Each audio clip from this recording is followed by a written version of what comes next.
Hi, my name's Phil. I like talking about politics, and in this video I like to discuss two recent examples of how it has been brought into sharp focus that Brexit has cost us our automatic right to sit at the international table and make decisions. Instead, any seat at the table we get is entirely dependent upon the patronage of others, and there is no guarantee that we get to make any decisions, but we do still have to abide by the decisions of others. But first, if you'd like to be notified of daily news in politics, please subscribe to the channel and click the bell notification icon. So, we warned that leaving the EU would cost us our influence on the world stage. Brexit supporters thought otherwise. We're one of the wealthiest countries in the EU. Our GDP is enormous. They can't ignore us. True enough, the world, not least our immediate neighbours, cannot ignore us. But being large enough to be noticed isn't the same thing as having influence. Post-Brexit was always really a case of whether other countries would do something with us or something about us. We get no automatic seat at any table. Last week, after Boris Johnson's insulting letter to President Macron, which obviously the tabloid readers were all gone, yeah. The invitation to our Home Secretary Priti Patel for a meeting of EU leaders in France this weekend was rescinded. In the past, a spat between ourselves and, say, France would not have been helpful, but we wouldn't have had our invitation withdrawn. The invitation was an automatic right as an EU member. This one episode highlights how we have no automatic rights anymore. This one episode shows that, yes, we will be invited to meetings on European matters. They'll all say, oh, look, we still have influence, we're going to this meeting. Yeah, only if other members of the meeting think it will be fruitful to invite us. They no longer have to. Well, we're still in the G7, some may say. We'll still attend those meetings. Yeah, what good's that going to do us, really? What was decided at this year's G7 that would have worked against us without our inclusion? This meeting in France was to discuss options for dealing with the refugee issue that the UK are using for political gains. This discussion will not hear any voices from the UK now. It concerns the UK, but the UK is not present to have its say. This is one isolated example that has wide implications. Consider we cannot now engage with little battles in Europe. Divide and rule, the oldest political trick in the book, and one which all major nations have to become adept at if they're to become a major nation, and the UK has used very effectively in the past, does not work when whichever country we decide to have a beef with has the rest of the EU behind them. You know, there are times when you need to gather allies in opposition of another. We might oppose something France wanted to do, for example, by getting Germany and Italy to see that it would be counter to their interests. All governments do this, not just the UK. When it's not being called divide and rule, it's what's known as international diplomacy. Cynical, yes, but that's how it is. The mistake Brexiteers made was to suppose that we could still play those games outside the EU. I mean, we still have a phone, right? What's to stop us ringing the German Chancellor or the Spanish Prime Minister and trying to persuade them that we have a common interest against the action of another country like Portugal or Italy or whatever? But it doesn't work. The EU works on collective benefit and therefore unity. The second recent example of the governments just discovering this fact recently was over their plans to suspend parts of the Northern Ireland Protocol. David Frost actually said that Ireland and France would be isolated in the EU. He took the view, and he wasn't shy about expressing this view, that what the government have done to French fishermen and were planning to do in Northern Ireland was only a problem for France and Ireland respectively. Nobody else. Why would other EU countries put themselves out, hurt their own business interests for the sake of these two? Which betrayed a complete lack of understanding as to how the single market works. It cannot function if member states adopt such isolationist attitudes within it.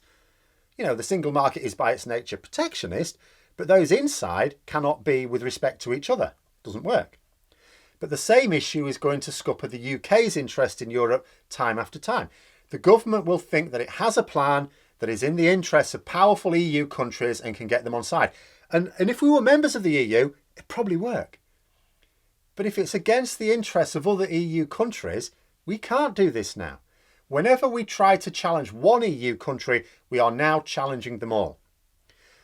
They wanted them and us, and that's what they've got. Them being 27 countries, 4 times as wealthy as we are, and with closer ties to European countries even outside the EU, as well as others further afield. The Aussies won and a bit islands, with no idea how to govern or even conduct themselves in a civilised manner. But we keep persisting with the delusion. Boris Johnson invites round, he gets heads of EU governments round to Downing Street in the hopes that he can drive a wedge between them. It doesn't work. It'll never work. A couple of months ago, he invited Mark Rutte round for talks. Then he said that the Netherlands would mediate in the Brexit row. Did I bollocks, Rutte said afterwards, or words to that effect, or his spokesperson did. The Dutch said that he'd actually told Johnson to be realistic in his talks with the Commission. Johnson has also hosted meetings with the Prime Ministers of Poland and Hungary. Just this week, Poland. Again, trying to poke at the divisions that exist within the EU. Oh, well, those countries have already got a beef with the EU. I know, we'll side with them and they'll do a favour for us. But he gets nothing from it himself.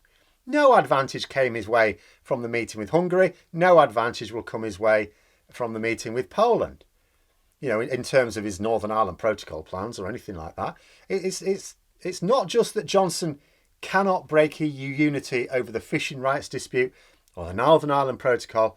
We've completely lost control over everything. So Kim Darroch, former British ambassador to the United States, last week he was referring to the refugee issue and said, in sense of taking back control, this is one area where we've lost control. Brexit makes it more difficult to address the problem, he said. And of course it has. Again, what the problem is a matter for debate, so we have to define the problem, don't we? My estimation of the problem is that we are not processing the asylum claims at the refugee camps, or at least allowing safe routes to the UK to process them here. But the problem, as Brexit supporters see it, is that the refugees are attempting to get to the UK at all. That's what they see as the problem, via any route. Okay, let's consider it from their point of view. So they see the problem as people trying to get to the UK. So the problem logically does not exist in the UK, but in France, doesn't it? Because the problem is them trying to get to the UK. Well, where are they trying to get to the UK from? France. So how did leaving the EU help us deal with a problem that they think is in France? It didn't. It made it harder. Because every decision now made about this problem does not have to include the UK. They kept saying, but the treaty we've got with France has nothing to do with EU membership. Do you mean the treaty that all bar one of the French presidential candidates is saying we should scrap? We aren't included anymore. We can be included if we engage in the right spirit, but we don't have to be. So when we behave poorly, our voice isn't even heard, just like the meeting at the weekend. When it is heard, it can be ignored. What can we do about Priti Patel not being able to attend the meeting to discuss the issue? What if she had attended it and they still ignored her? What can we do? Not a thing. We can whine about it in the papers. Good one. We can't actually do anything. So the problem, as Brexit supporters see it, will get worse. There comes a point where those same Brexit supporters will start to realise this. Those who are paying attention will realise it first. They'll see it first. But eventually lots of people will notice that we are being excluded from meetings about matters that are important to us.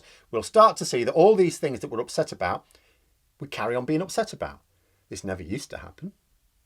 It didn't matter whether we behaved poorly or well. We would always be at those meetings in the past, unless we chose not to. Now we are invited when others decide to. And whatever is decided will be decided by others. People will also see that we have no choice but to accept what others decide as well. No amount of mind warping can really see their Brexit sovereignty be matched by reality as more and more of these examples pile up. The way I look at it, we've already had two solid examples of where our ability to influence others has failed as a direct result of Brexit. More will occur. Because just as it's true that the EU cannot ignore us, we cannot ignore the EU. We will constantly want our neighbours to do something or avoid doing something because it's in our interests. But we've lost our leverage to make it happen. So every time our government wants to push for something, we will fail unless we can provide a compelling reason for other parties to help us out. At the moment, all that seems to include is buckets of cash. Because we've no longer got any executive power, we can't do them any favours, so cash is all we've got to offer. And it won't always be enough, especially when we don't keep our promises. Like papers reported how Priti Patel was going to pay a lot of money, what was it, 60 million or something, to France to maintain the refugee camps, prevent channel crossings, that sort of thing. The things she gets upset about. The problem is she hasn't actually paid them the money and is now wondering why France aren't doing it anyway. If the government doesn't start genuinely engaging with the EU collectively, or individual EU countries on individual matters, and actually strike deals that are honoured, all people are going to see is our weakness, our impotence. All that will happen is we'll end up, I'll tell you what it's going to end up with, the campaign to rejoin the EU, when that finally gathers steam, wait for it. Do you know what will be top of the list for reasons to rejoin the EU? Sovereignty. Main reason for joining, sovereignty. We'll be the ones pushing sovereignty. We'll be able to show that we had more sovereignty as EU members, and we will do so again. Be hilarious. But those are my thoughts. Let me know yours in the comments below. I hope you found the video interesting. If you did, don't forget to click the like button. If you'd like to support the channel further, please also click the Patreon link for details. And until next time, I'll see you later.